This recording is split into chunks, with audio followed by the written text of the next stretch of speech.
Não, desculpa aí, qualquer coisa. Mas cadê? Eu me lembro de uma situação.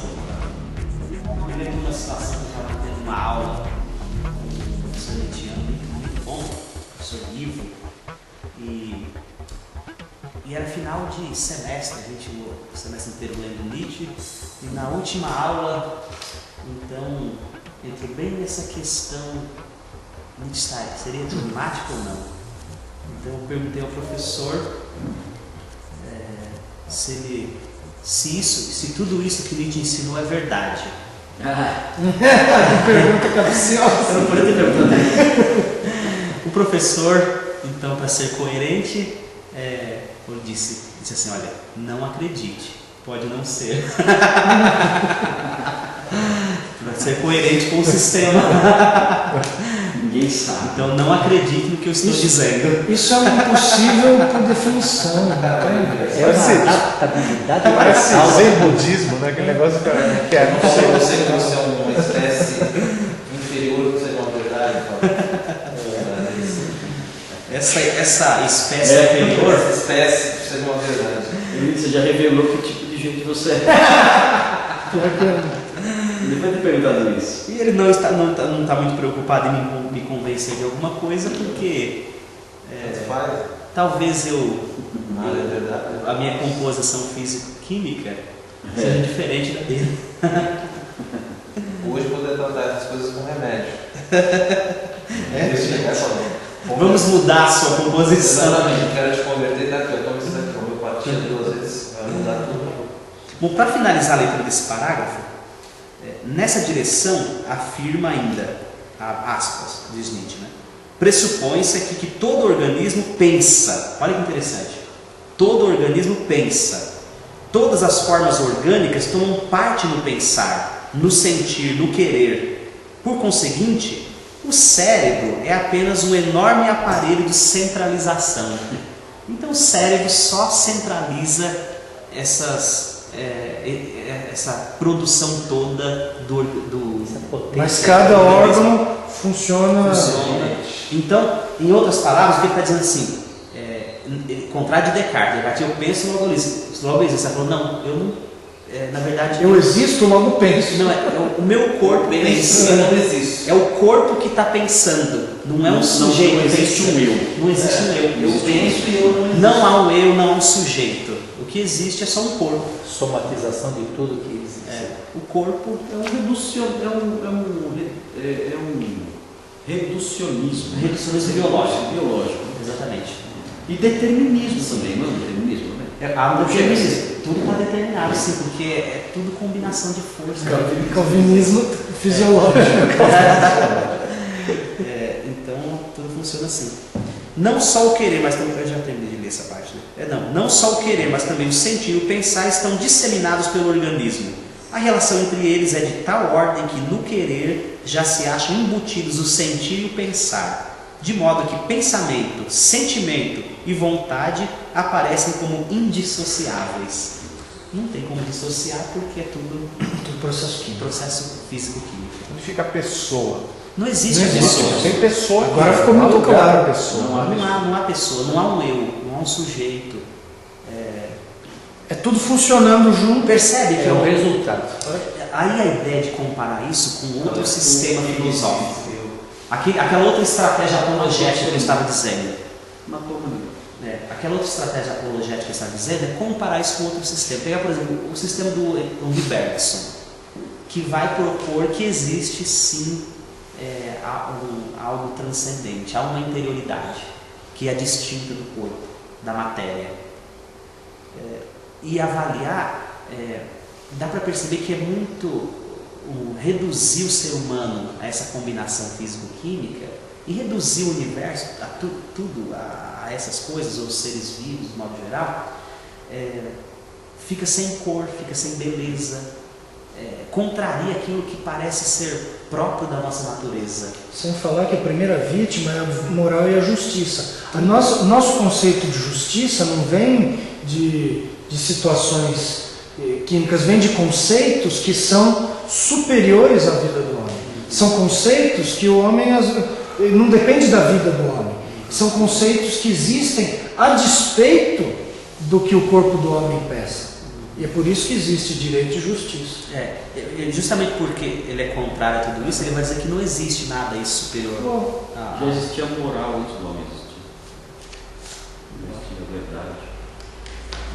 Então ele justamente detesta Platão e Sócrates porque vão propor essa justiça universal, valores universais, que para ele não existe, porque não existe sujeito pensante, não existe. Ele está para além de bem e mal. Na verdade, bem e mal são a mesma coisa. Como veneno.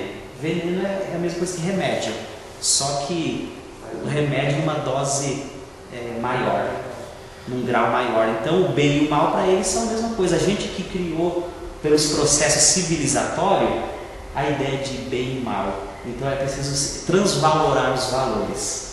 Mudar isso. No final, não é possível de jeito nenhum colocar esse pensamento em prática no mundo. Eu perguntei ao professor Ivo como seria uma ética nietzschiana. Então, esse é o caso. Ele não quis me responder.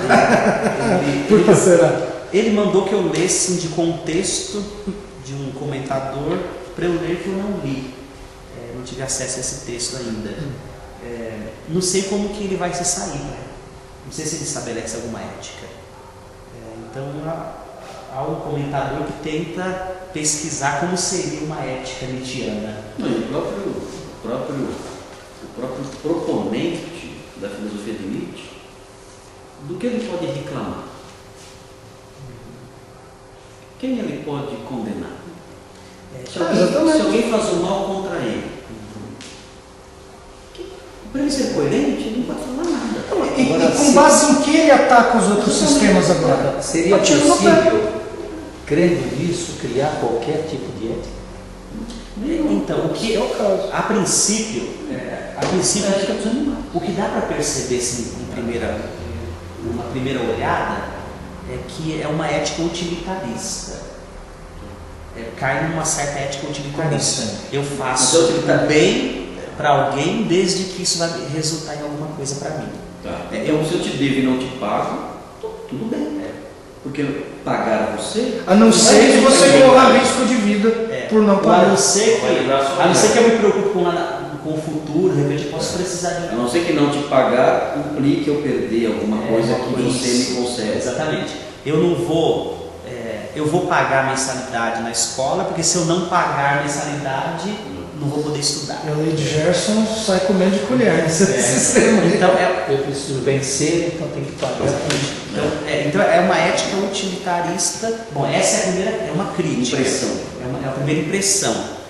Segundo o professor Ivo, que é o especialista em Nietzsche, há um comentador que vai propor alguma coisa em termos de ética nietzschiana que não cai no utilitarismo. Mas eu não sei a princípio se isso é possível. Aparentemente tem a impressão que não, mas dizem os nietzschianos que é possível não ser utilitarista. Mas vamos ver. Bom, então aqui só para finalizar, nós não vamos ler esse parágrafo todo da página 34, só quero mencionar uma parte dele aqui, página 34.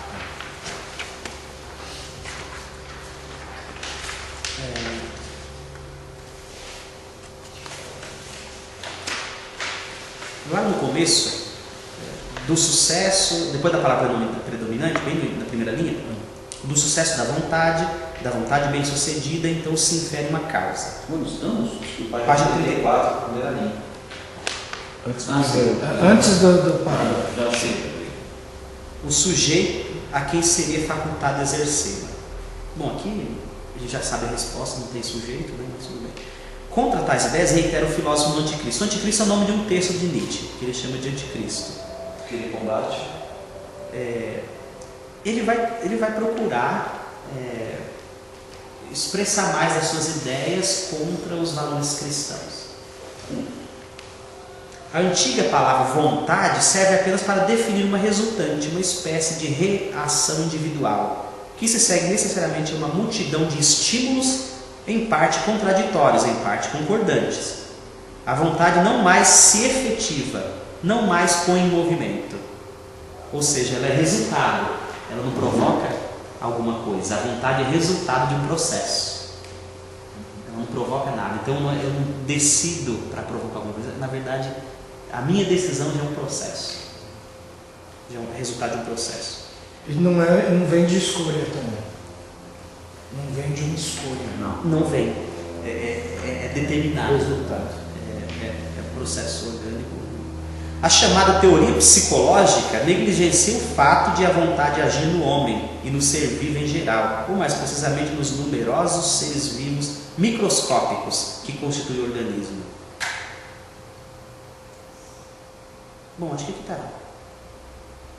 Bom, só essa última parte. Ora, Nietzsche toma nosso corpo como um edifício de múltiplas almas, referindo-se a almas mortais. Posiciona-se contra o indivíduo. Olha, não há indivíduo, certo?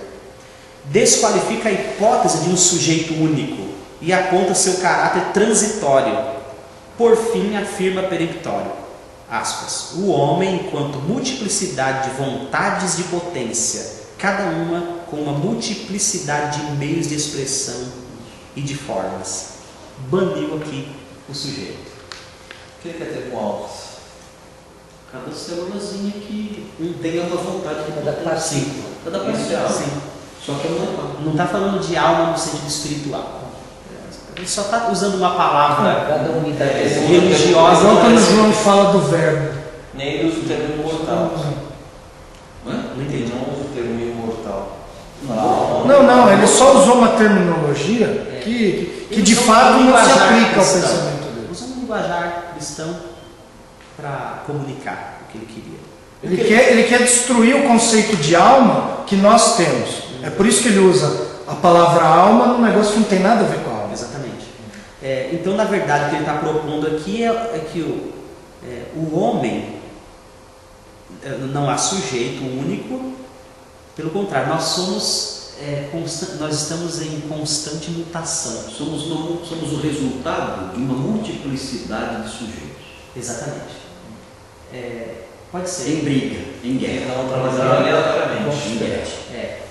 Cada um faz quer com o fim de dominar. dominar. É a vontade de potência. Tem que Então, se eu manifesto uma opinião, é porque de alguma forma o meu organismo. Por exemplo, se você essa é um cara opinião nervoso, essa opinião prevaleceu dentro da minha guerra interna e eu sou capaz de expressar. vamos dizer que você quis bater em alguém. É porque a sua adrenalina falou mais alto que a sua serotonina. Você não existe querer. Não há querer. Nem pensar. Nem pensar. O que você fez é resultado químico.